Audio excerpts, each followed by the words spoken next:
It's Adam Caplan, our NFL insider, who has covered the NFL for almost 30 years. You can follow him at Caplan NFL. He's getting ready to join Uncle Futrelli in New Orleans on Bourbon Street for another year at the Radio Row at the Super Bowl with a magnificent week of plans and interviews and chaos. But we've got him today for a double shot, and he's already said that he's got an early lean for us on Bust a Cap in Yo Ass, which will not air until next week in Nolans.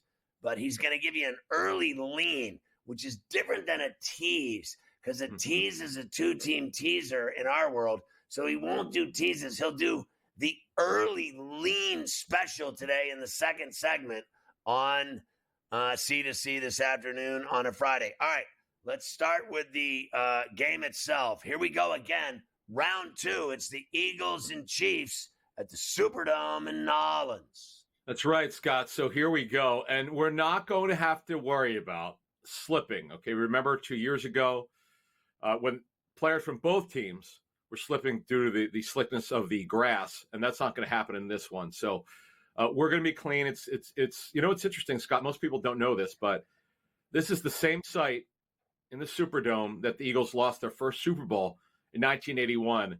They lost to the Raiders. So now they've got a chance to avenge that loss. But this time it's against the Chiefs. So let's get started with those Eagles. Now, Scott, both teams are practicing this week. Both teams are practicing 3 days. The Eagles, what they did is they gave their players off Monday, Tuesday, and Wednesday. They practiced yesterday, today, and they're going to practice tomorrow before they fly to New Orleans on Sunday. The Chiefs practice Wednesday, Thursday, and Friday. Let's get started with the Eagles here, who right now are 1.5-point dog. And the over-under, by the way, has dropped from 49.5 to 49, of course, depending on which book you're looking at. But the Eagles are getting healthier. Now, this story is unbelievable, Scott. Brandon Graham, who tore his left triceps, folks. If you don't know what that is, your triceps is your outer arm from your elbow to near the top of your shoulder. He tore it. He had surgery. Now, he got hurt in Week 12 at the Rams at SoFi Stadium, where he was having an amazing game. He was their third edge rusher, the first guy off the bench. And Scott, he told reporters he's done for the season. Well, guess what?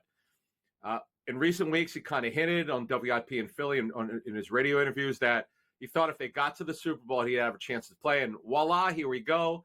He's getting some light work in. This is the test week for Brandon Graham, number 55. At 36 years old, Scott. What he's doing is this week he's testing it. He's trying to see what kind of power he has. By the way, he's wearing a brace on his left elbow. So he's trying to see what kind of power he has, what kind of punch he has. And they'll make a decision off of that with what he'll do in practice next week when they start practicing next Wednesday, Thursday, and Friday in New Orleans. But this is amazing news, Scott. The typical surgery for left triceps or any triceps injury, quite frankly, when you have the repair, is 4 to 5 months where you get full healing. Obviously here you're not getting full healing, but he kind of hinted to reporters, Scott, this week that it's working. So right now, he said he's working his way through it, but so far it's working. I find it hard to believe, but you know what? I've learned in this business, never count a guy out. I remember covering the 2005 Super Bowl when Terrell Owens has come back from this ankle fracture. He came back 4 weeks to 6 weeks in advance, and he said he was about 75% of healing and effectiveness. And guess what? He had a great game against those Patriots. Yeah, I'm a little sketchy on if he should play, and that he's wearing this brace and that he thinks he's ready to go and healed and all the rest. When like a doctor like Dr. Chow would say, it's 4 months, it's 5 months, and this guy's trying to pull this off. I'm a little leery of it. But what I really want to know is he going to retire? That's the question, because he's old and it's over and he's got all this other stuff going on, podcasts and everything else. Certainly he's opened his mouth up a lot, and it got him in trouble putting his foot in his mouth. What do you think he's going to do? And then talk about the Chiefs. So BG, as we call him here in Philly, number 55, a first-round pick out of Michigan in 2010. Now, he announced before the season started that he was going to be retiring. This is it. But he's backed off in the last 4 to 6 weeks.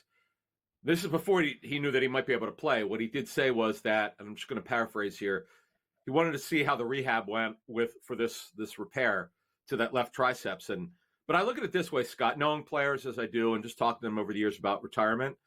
Let's say they lose this game by 3. It's really close. He may change his mind and want to come back for one more year, try to win another ring. Remember, he won in 2017.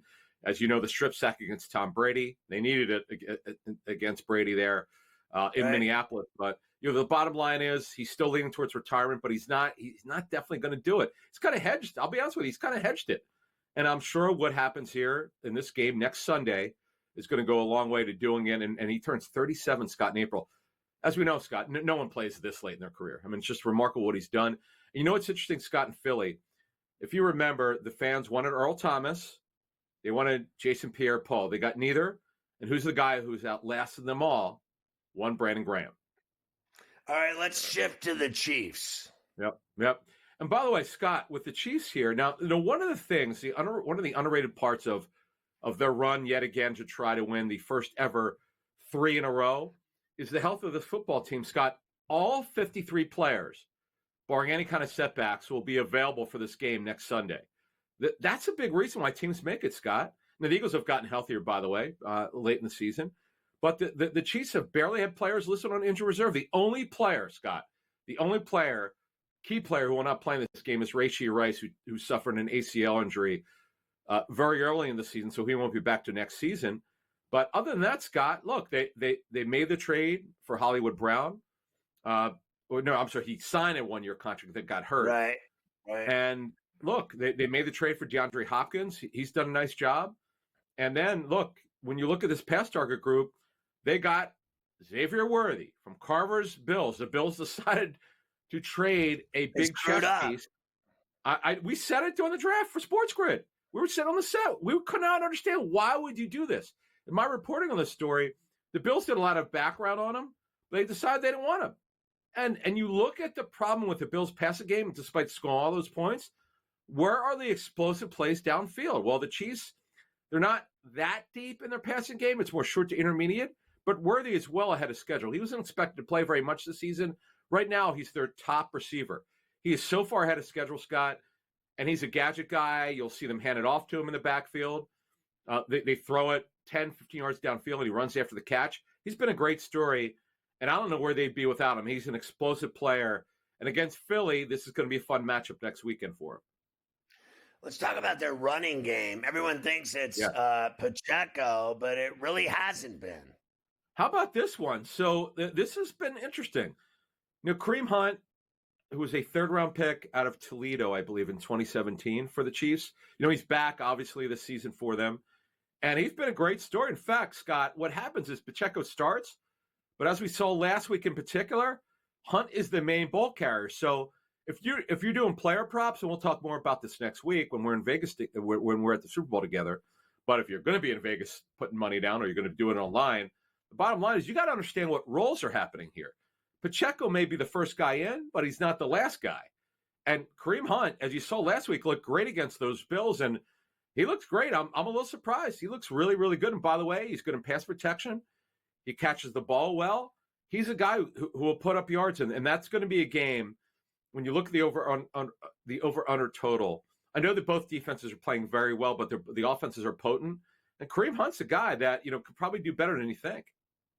When we come back, we'll talk to Adam about Jalen Hurts and how it's a fact. It looks like he's going to have a 6th different play caller offensively next year. It's unbelievable what he's had to deal with, yet he keeps coming through in the clutch. Here he is in another Super Bowl. All right, let's talk first about Kellen Moore. It's the worst kept secret in football now. It looks like he's got the Saints job, and they're just waiting until after the Super Bowl to announce it.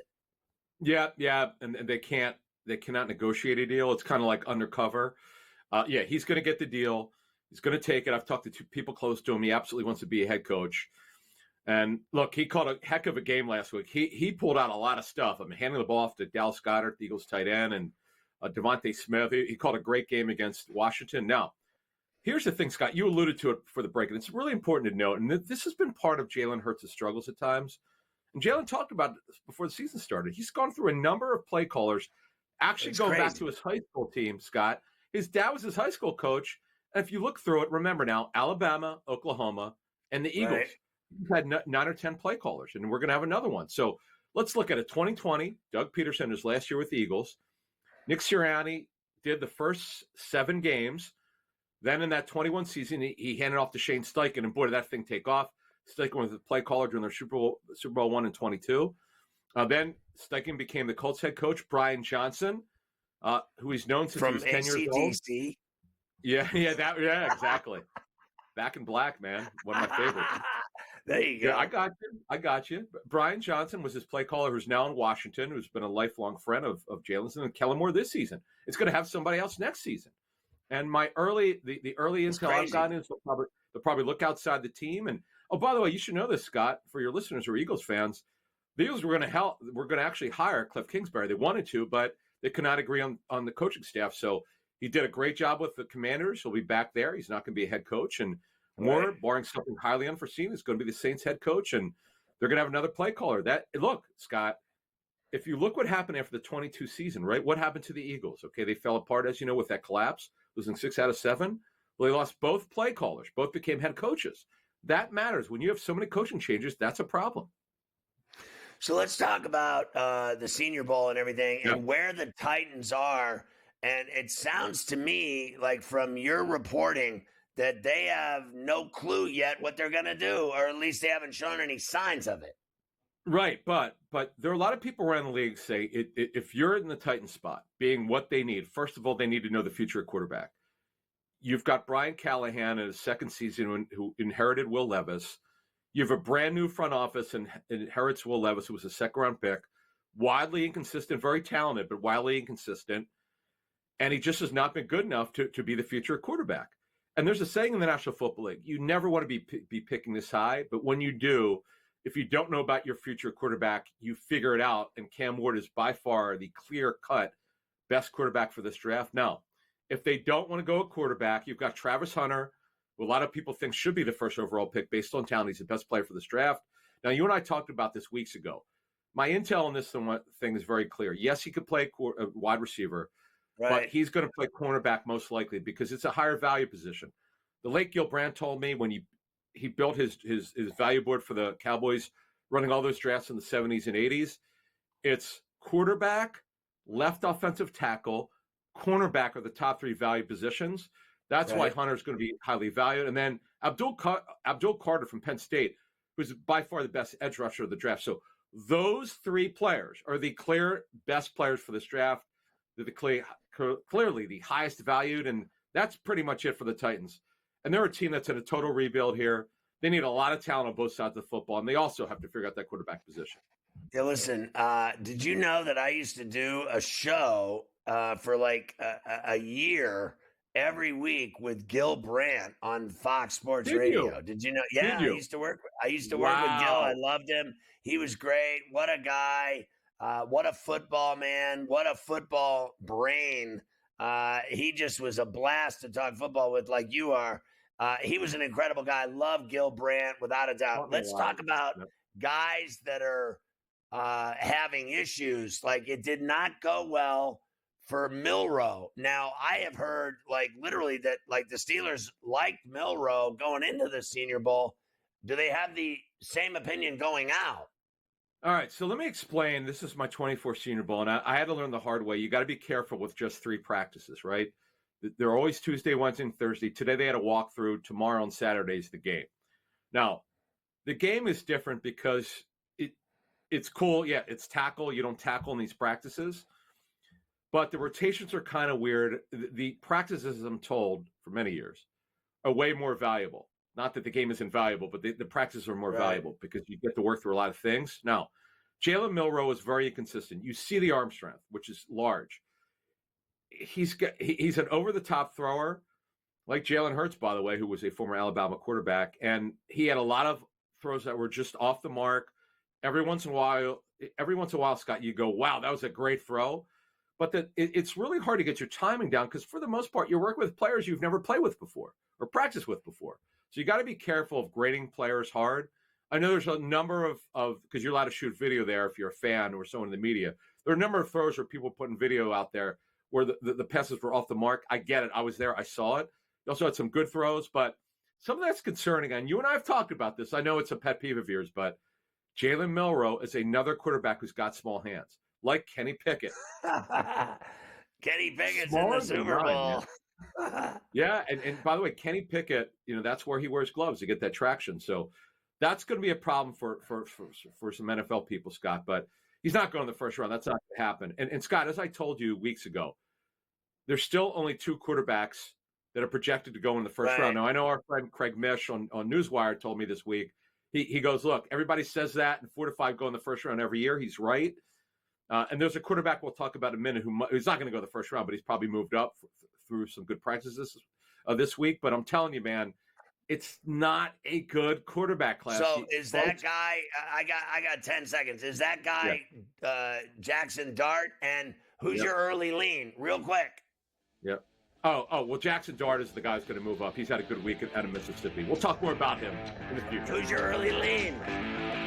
Eagles.